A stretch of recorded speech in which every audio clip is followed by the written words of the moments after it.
Welcome back to tnoozLIVE at Arival. I'm very excited to introduce my next guest from Expedia Local Expert. So just give a quick introduction to the viewers.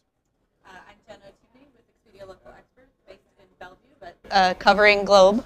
And our business covers tours, activities, and ground transportation for all Expedia brands.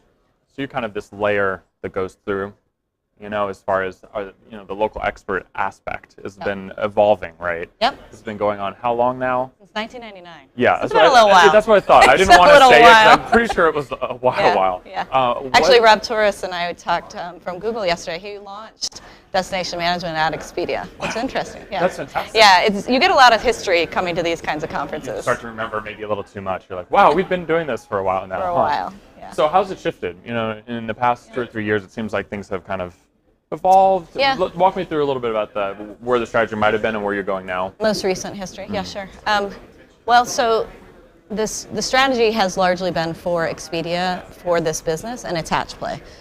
We have a lot of our traffic comes from hotels and flights, so largely has been an attach play.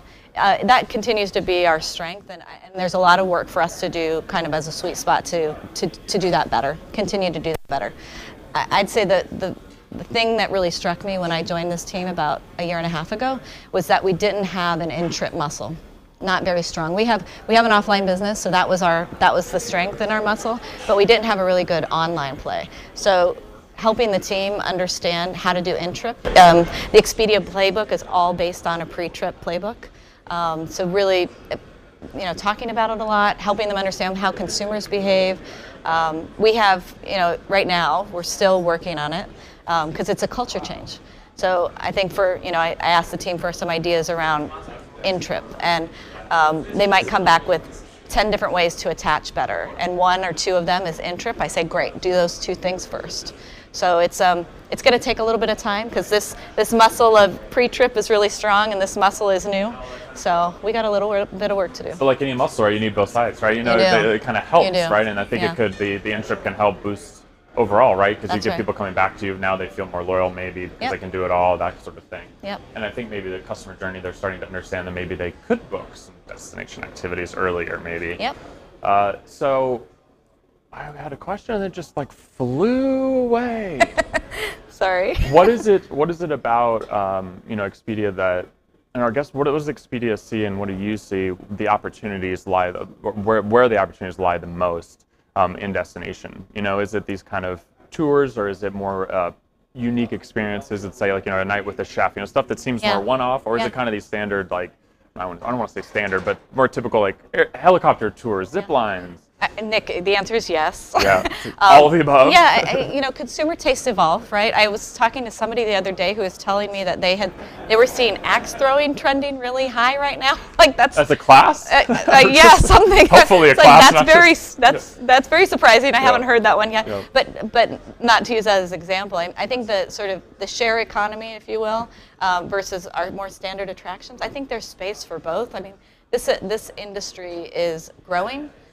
There's no clear winner yet, right? There's no one in this space that has a position like there are in other products and travel, right? So I think there's a lot of greenfield, and I think there's a lot of space for new players. Do you think, and that's something actually, and new products, right? And that's actually where I was going to go, because I've been wondering. I've had 2 days of this now, and so a lot of interviews, a lot of thinking about exclusive tours and activities. That there doesn't seem to be much of that. Where it's like you guys work with some providers that I can only book XYZ tours on Expedia, that it's a specific thing. Does that start to make sense as the consumers start to understand tours and activities as a thing, I guess, or in destination? Yeah. And then as people want more exclusive experiences, or does that get too complicated from a demand generation standpoint? Walk me through that. Yeah, well, so different. I think it will depend on the supplier, and we do something different at Expedia than some other OTAs in that we always have the supplier's name. But one of the things that we've been doing is trying to understand how well consumers understand activities and tour suppliers. And there are some cases where they understand the brand, but you start to go deeper and they don't understand it well. So I don't know that exclusivity is necessarily required.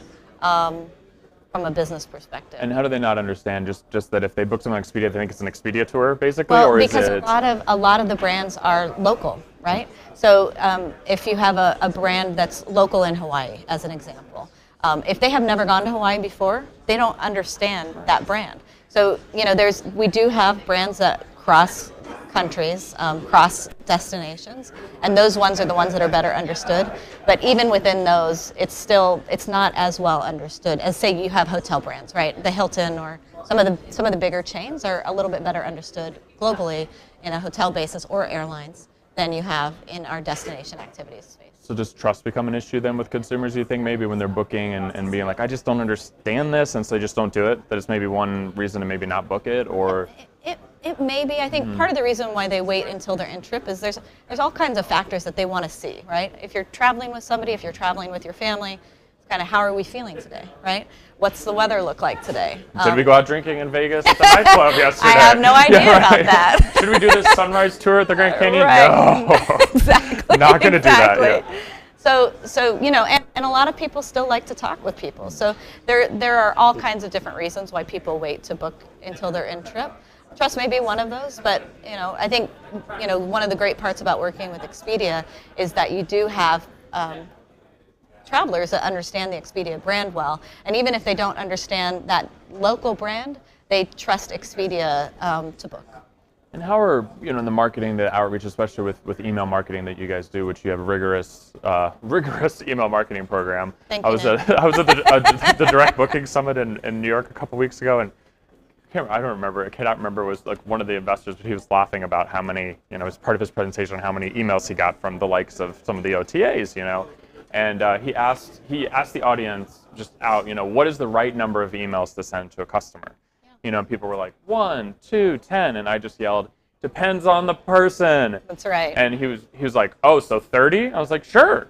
Yeah. Like maybe, I don't know. Like Yeah. maybe I want 5 emails a day. Maybe that's my deal. But it's really specific to a person, and some people might want it. He didn't want any, and he was mad that he got 20, basically. He can unsubscribe, right? Yes, that should have been a whole other discussion. But I am curious how in-destination folds into that play. So here's a confirmation page, and walk me through the strategy, and because I'm not familiar at all how you guys are merchandising in those emails. So we don't just use email to talk to a customer once they've booked a flight and hotel. We have a variety of different placements on the site, and as they're coming back and shopping and planning, we're communicating with them on an ongoing basis. So there's, as somebody's getting closer to trip, there's a strategy right after they book, and then we, depending on when the time is in between, there's a strategy about a couple weeks before they leave to help them think about planning. As I said, we don't have that in-trip muscle working in a very in a very slick way yet. I like that. You got to find the right word. Slick makes sense. Slick way yet. So integrated and Yeah. So we're most of the activity is still happening pre-trip, but we're starting to build. What does that look like? We've got a few emails that are going out in trip. As you're on each day in your trip is, hey, what are you going to do this morning to help people think about it? Shane was telling me a story about. He was sitting in New York City next to another couple from Britain, and they were, obviously traveling for vacation, 65 years old about, and, just like the millennials, picked up their phone, started flipping through, what are we going to do today, honey? Right, yeah. Right. I mean, that is the behavior that's happening in these markets, and it's not, we like to talk about this is a millennial thing. It's really not. This is all of us now. I think about the smartphone it was launched in 2007. That is just 10 years ago, and it has fundamentally changed the way we all behave when we're traveling. So, yeah, that's... The human aspect, I mentioned this earlier, that I'm thinking it's just, that's the way humans are. I don't think, I think, back in maybe my grandpa's day, it was they looked through the newspaper at the ads, right. What do you want to do today? Yep. And you think about your Saturday, and I always try to remind people, we're people too, do you sit with your partner or friend and 5 days in advance, maybe a concert, but sometimes Saturday morning you're like, hey, what do you want to do today? Yeah. And you just open a newspaper, you look online, That's right. and so I think that behavior is just natural. Yep. Because you don't necessarily, I hate committing to stuff. I'm the worst, I'd be like, I don't want to go to that party, so I get that, but that makes it very complicated for you guys to get going.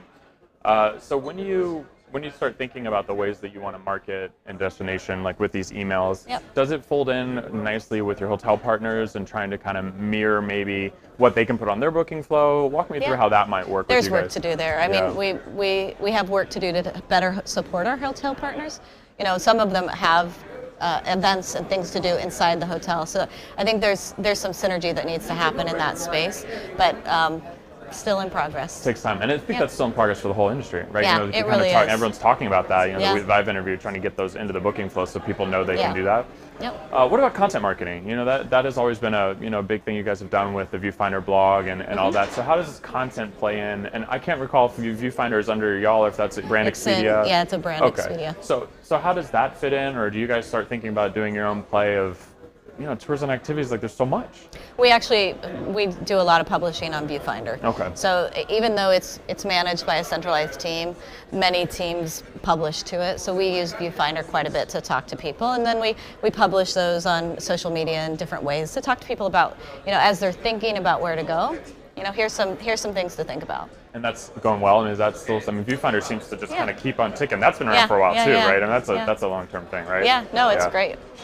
So looking ahead in the next 12 months, what's on your priority list? You know, what's on the Scrum board? Like, what are you guys doing? Yep. You know, what do you got to prioritize? So it's all about in-trip, and part of that, there's obviously a marketing aspect to it, but there's also having a really good mobile product.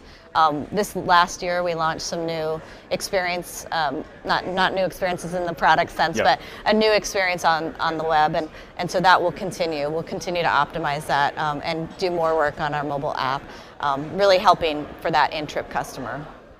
Is that like, I guess, popping up if you know, would that be, so if I'm walking around and I walk by the high roller that maybe I've opted into push and it says, hey, we've got this on deal for you. Great example. That Would kind you of like thing? to join our product team? Let's do it. I'm out of here. All right, bye, done. But that seems very, Yeah. you know, that seems very obvious to me, you know, and especially if you opt in and you're, you know, Expedia Yeah. Plus with the loyalty program That's and right. things like that. You know, one thing I've always been impressed, you know, by Expedia is you guys invest so much in testing, right? I mean, that's just been a story for years. We do. I've interviewed John Kim many times, and you know, just that sort of like A/B testing. So how do things like Scratchpad and that's still going on too, Yeah, right? it Scratchpad, is, yeah, yeah. that's what I thought. It's been changing a little bit, so Yeah. you can see it. I think we rebranded it recently, and we've started to give Can't people. keep up, you see? I It's know. like- You got to keep going to the site, I'm just man. getting Just daily. outdated fast. You know what I mean? The robots are coming. You know? But you can now do things like save things that you're interested in as well. So it's evolving a little bit, but yeah, no, it's a really useful, particularly as people, you know, they may want to collect a group of things to do in trip. They might not want to book it in advance, but it's a really easy place for them to go back to when they're in their trip. How does that demographic information then feed into what you might offer? You know, it seems like that's pretty rich. There is good, rich match content. So, you know, data has proliferated quite a bit in the last 5 years in every company and Expedia as well. We're at the very beginning of doing match effectively for local experts. So that's another part of my priorities for next year, is getting a very strong personalization and match for our travelers. How long does that take to do that right? I mean, is this a 5-year project? I mean, what? No, so I think the answer is it never stops. So it's forever. You're kind of optimizing on an ongoing basis. But you know, to kind of get the flywheel moving, I'm expecting we can do that in a year. And because you probably have some of these resources already built in there. And, well, you know, and other LOBs, other lines of business already have that muscle. So for us, it's about executing it for local expert. part of the advantage of the bigger company, right? The conglomerate kind of thing can place in. So let's kind of wrap it up and thinking about the consumer behavior. You know, are there any trends that you might have seen besides kind of this last minute booking, which is obviously going to happen, but anything that's been interesting that you've seen this conference? Just kind of any thoughts? Yeah, I think what I'd say is I'm new to this industry, and sometimes when you're new, you have fresh eyes. Yeah. We all need more of that. Particularly this morning. Yeah. There are two things as an industry I think we've got to get better at. One, you know, we make it very hard for smaller suppliers to come on board, right? for a variety of reasons. It's not easy to get the content on. It's not easy. It's understanding the pricing and how it works. Sometimes that is hard and it feels complicated.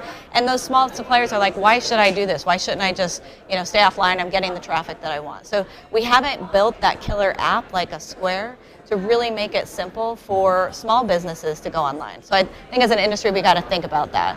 The other side of it is on the consumer side. We haven't made it really easy to shop. So, if you're going to the Eiffel Tower for the first time, you can buy a 17-euro ticket, you can buy a 250-euro ticket, and anything in between. And, champagne dinner, right? Basic ticket.